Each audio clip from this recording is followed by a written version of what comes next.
کہ پولیس کے سپاہی نے پوچھ گچھ شروع کر دی. اس کی نیت پر جائز یا ناجائز شبہ کیا جا رہا ہے کہ نہیں تم گانا سننے نہیں کسی اور غرض سے جا رہے ہو. اب وہ غریب اگر اسی غرض سے جا رہا تھا جس کی طرف پولیس کے سپاہی نے اشارہ کیا تھا تو اسے قبولے کیسے؟ اور اگر وہ واقعی گانا سننے ہی کے لیے آیا تھا تو اس کا یقین کیوں کر دلائے؟ جو کچھ میں آپ کہنے والا ہوں از برائے خدا اس کا مطلب نکالنے کی کوشش نہ کیجیے گا. مسجدوں میں جوتیاں عام چرائی جاتی ہیں.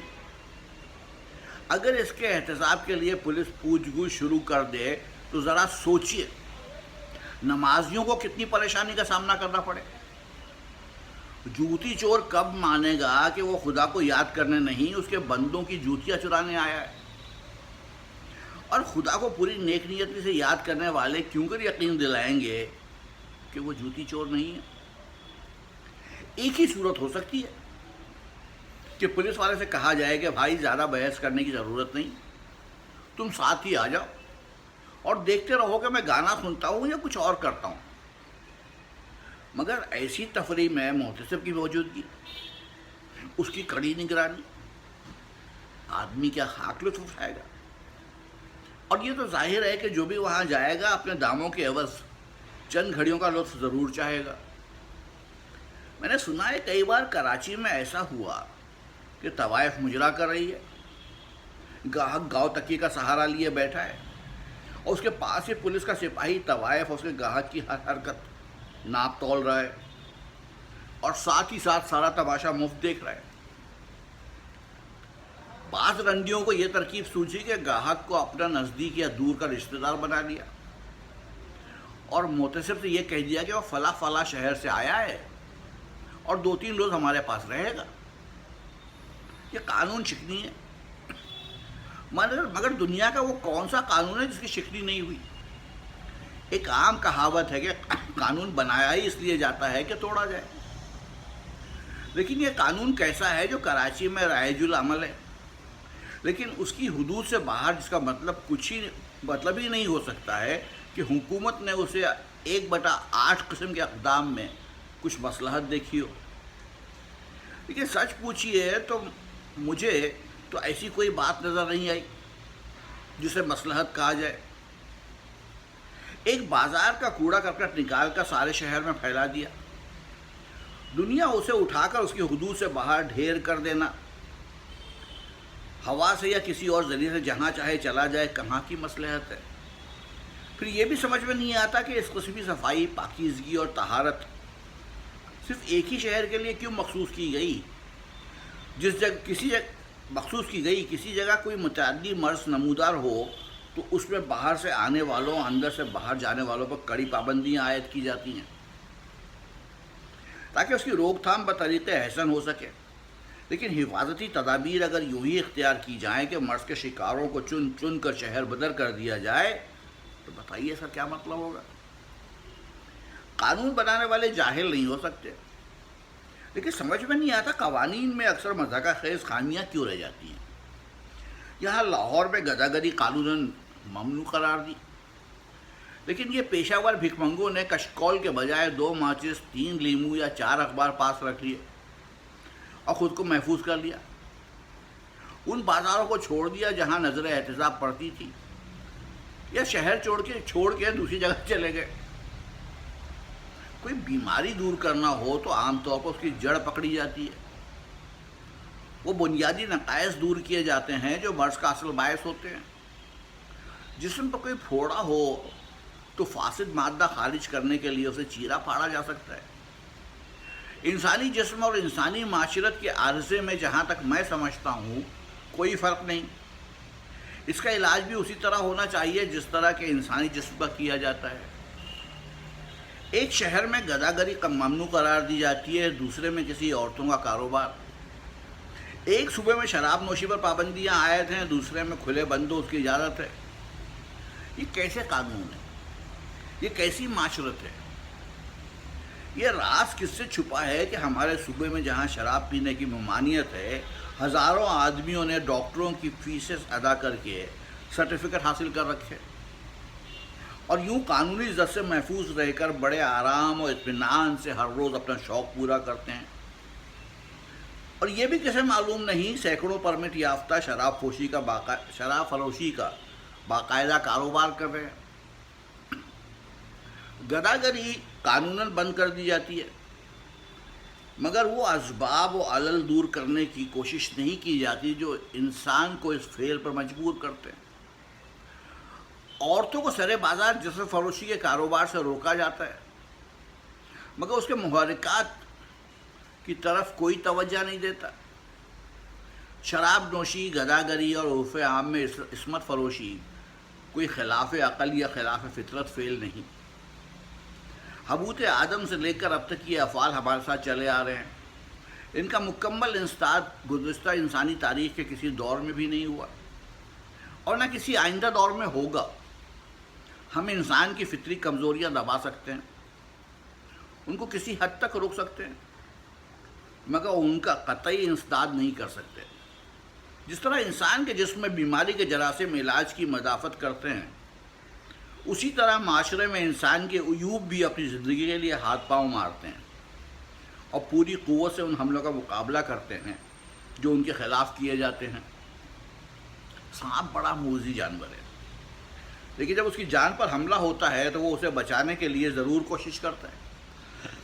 ہم اس کوشش کو قابل مواخذہ قرار نہیں دے سکتے.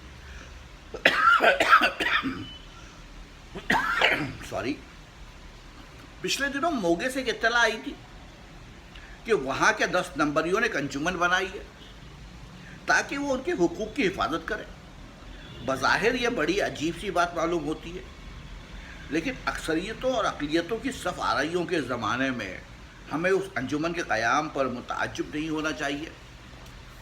ہر برائی کے بھی چند اچھے پہلو ہوتے ہیں، اور معاشرے میں جب اچھے اور برے پہلو موجود ہیں تو اچھوں کے مقابلے میں بروں کے بھی حقوق ہونے چاہیے.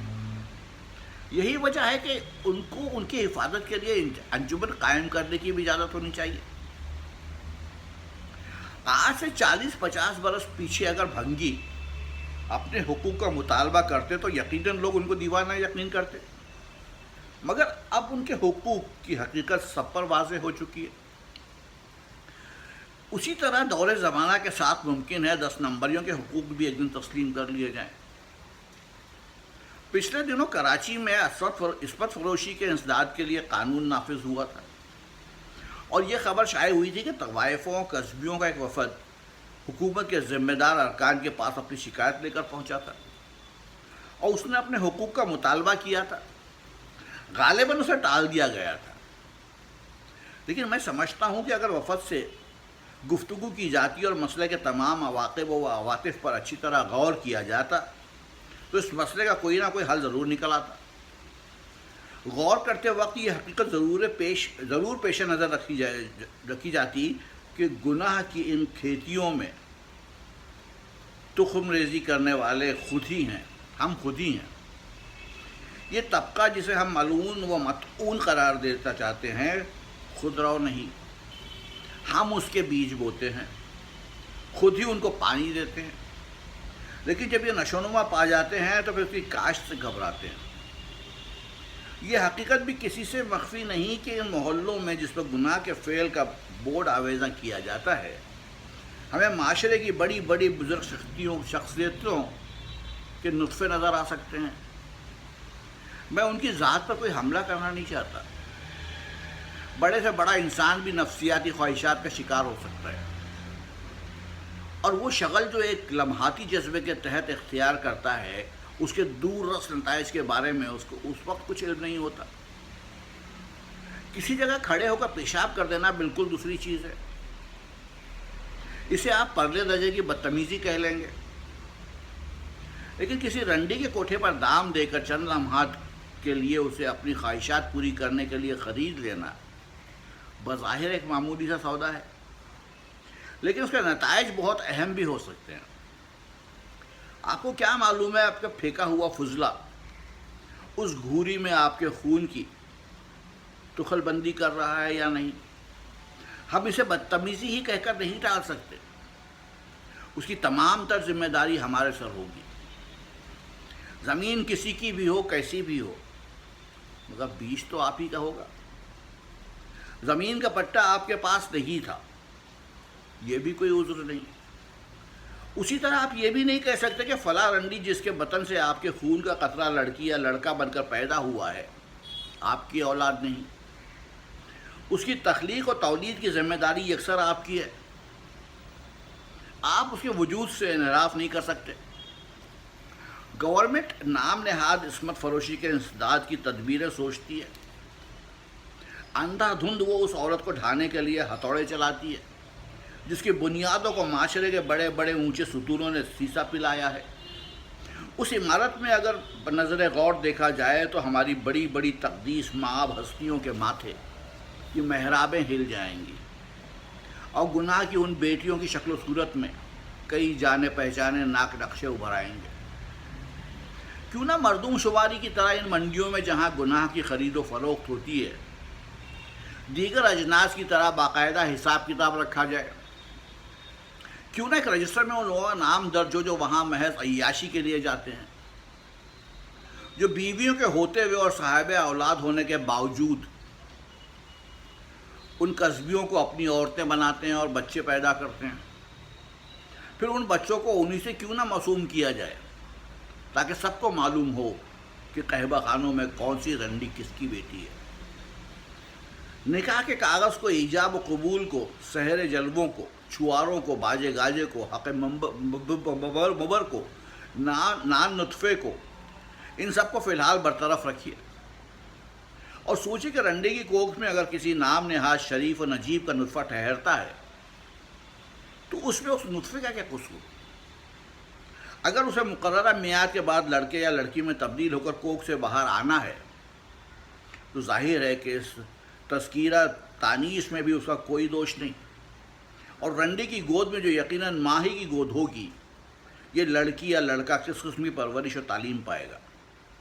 ظاہر ہے ایسے سینکڑوں لڑکے لڑکیاں جن کے باپ بڑے بڑے عہدوں پر فائز ہیں اور معاشرے میں بڑے بڑے احترام کی نظروں سے دیکھے جاتے ہیں، گناہ کی ان منڈیوں میں موجود ہیں۔ اس حقیقت سے کون انکار کر سکتا ہے؟ مگر سوال ہے کہ ان کے خالقوں کے لیے حکومت نے کیا قانون وضع کیا ہے؟ بہت کم لوگوں کو معلوم ہوگا، مگر یہ امر واقع ہے کہ ہیرا منڈی میں، لاہور کی سب سے بڑی قہبوں کی بستی میں، ایک ایسی ناچنے گانے والی موجود ہے جس کا باپ کسی زمانے میں ابوالسر کے جلیانوالہ باغ کا ایک ہیرو تھا۔ ایک اور قصبی موجود ہے جس کا باپ ایک بہت اہم عہدے پر فائز ہے، اور کراچی میں مشہور و معروف اور تاریخی ہستی ایسی بھی ہے جس کی ایک نہیں مختلف طوائفوں کے بطن سے کئی لڑکیاں ایک زمانے سے داد عیش دے رہی ہیں، اور غالباً اس کو اس بات کا ناز ہے کہ اس نے ارباب نشاط کو اتنا قابل قدر تحفے عنایت کیے ہیں۔ حال ہی میں راول پنڈی سے جہاں قائد ملت خان لیاقت علی خان کو قتل کیا گیا تھا، یہ خبر آئی تھی کہ وہاں کی طوائفیں مل کر ایک ٹریڈ یونین قائم کر رہی ہیں۔ ہو سکتا ہے بعض اصحاب یہ سن کر ہنس دیے ہوں یا زیر لب مسکرا دیے ہوں، مگر میں اس خبر کو بہت اہمیت دیتا ہوں، کیونکہ یہ ظاہر کرتی ہے کہ طبقہ معاشی اور سیاسی طور پر بیدار ہو رہا ہے، اور بیداری خواہ وہ طوائف کی ہو یا کسی گھریلو عورت کی، شرابی کی ہو یا صوفی کی، حاکم کی ہو یا محکوم کی، میرے نزدیک ایک نیک فعل ہے۔ راول پنڈی کی طوائفیں کم از کم اپنا نقطہ نظر تو پیش کرے گی جو خالصتاً ان کا اپنا نقطہ نظر ہوگا، اور جو خود انہی کے دماغ سے اور انہی کے منہ سے نکلے گا۔ مجھے نام نہاد کمیونسٹوں سے بڑی چڑ تھی۔ وہ لوگ مجھے بہت کھلتے تھے جو نرم نرم صوفوں پر بیٹھ کر درانتی اور ہتھوڑوں کی ضربوں کی باتیں کرتے تھے۔ یہی وجہ ہے کہ چاندی کے لٹیا سے دودھ پینے والا کامریڈ سجاد ظہیر میری نسلوں میں ہمیشہ ایک مسخرہ رہا۔ محنت کش مزدوروں کی صحیح نفسیات کچھ ان کا اپنا ہی پسینہ ہی بطریق احسن بیان کر سکتا ہے۔ اس کو دولت کے طور پر استعمال کر کے اس کے پسینے کی روشنائی میں قلم ڈبو کر گرانڈیل لفظوں میں منشور لکھنے والے ہو سکتا ہے بڑے مخلص آدمی ہوں، مگر معاف کیجئے میں اب بھی انہیں بہروپی سمجھتا ہوں۔ کسی مرض کا حتمی علاج کرنے کے لیے اس کو اچھی طرح سمجھنے کی ضرورت ہے۔ معالج کو ایک بہت بڑی دقت کا سامنا کرنا پڑتا ہے کہ مرض خود نہیں بولتا، صرف اس کی خارجی علامات سے اس کو اپنی تشخیص مرتب کرنی پڑتی ہے۔ مگر یہاں مرض خود بولنا چاہتا ہے، رنیاں خود اپنا احوال بتانا چاہتی ہیں، کیوں نہ اس سے فائدہ اٹھایا جائے۔ میں تو سمجھتا ہوں کہ حکومت کو ان کی ٹریڈ یونین کے قیام پر کوئی اعتراض نہیں ہونا چاہیے، اس لیے کہ معاشرے میں ان کا وجود مسلم ہے۔ ان کو اپنے طبقے کی نمائندگی کا موقع دینا چاہیے، تاکہ وہ جن کے سپرد ان کی بیخ کنی ہے خود ہی انہی کے بتائے ہوئے ذرائع پر عمل کریں۔ لاہور سے پچھلے دنوں چند مشہور طوائفوں نے ایک ہفتہ وار پرچہ رقص و سرور جاری کیا تھا۔ اس کے چند شمارے میں نے دیکھے تھے، مجھے اس کے اجرا پر بہت خوشی ہوئی تھی، لیکن میں نے دیکھا کہ اس کے صفحات پر اکثر و بیشتر انہی لوگوں کے رشحات قلم تھے جو ان طوائفوں کے گاہکوں کی فہرست میں آتے ہیں۔ یہی وجہ ہے کہ پرچے سے بڑی امیدیں وابستہ کی جا سکتی تھیں۔ صالح خون کی بکی کی کمی کے باعث بھر گیا۔ عام گاہک دکاندار کی نفسیات نہیں جان سکتے، لیکن اچھا دکاندار ہر قسم کے گاہک کی نفسیات بخوبی سمجھتا ہے، اس لیے کہ اسے بطور خاص اس کی تعلیم دی گئی ہوتی ہے۔ سودا کس طرح خریدنا ہے، کس موقع پر خریدنا ہے، کہاں سے خریدنا ہے، اس کی باقاعدہ تدریس ہم لوگوں کو نہیں ملتی۔ ہماری طلب اکثر بلا آور ہوتی ہے، لیکن دکاندار تو ہر وقت گاہک کی آس لگائے بیٹھا رہتا ہے۔ اس لیے اگر گاہک دکاندار کی وکالت کرے تو ظاہر ہے کہ وہ بہت بری طرح ناکام ہوگا، لیکن دکاندار اگر چاہے تو گاہک کا کیس بہت حد تک صحیح طور پر پیش کر سکتا ہے۔ میری خواہش ہے کہ رقص و سرور پھر جاری ہو، اس کی عنان صرف اسی طبقے کے ہاتھوں میں ہو جس کی نمائندگی کے لیے اس کا اجرائے عمل میں آیا تھا، اور راولپنڈی کے علاوہ پاکستان کے دوسرے بڑے شہروں میں بھی طوائفوں کی انجمنیں قائم ہوں، تاکہ گاہک اور دکاندار دونوں کا نقطہ نظر پیش ہوتا رہے اور قانون سازوں سے کوئی حماقت سرزد نہ ہو۔ تو یہ تھا آج کا مضمون، گناہ کی بیٹیاں گناہ کے باپ۔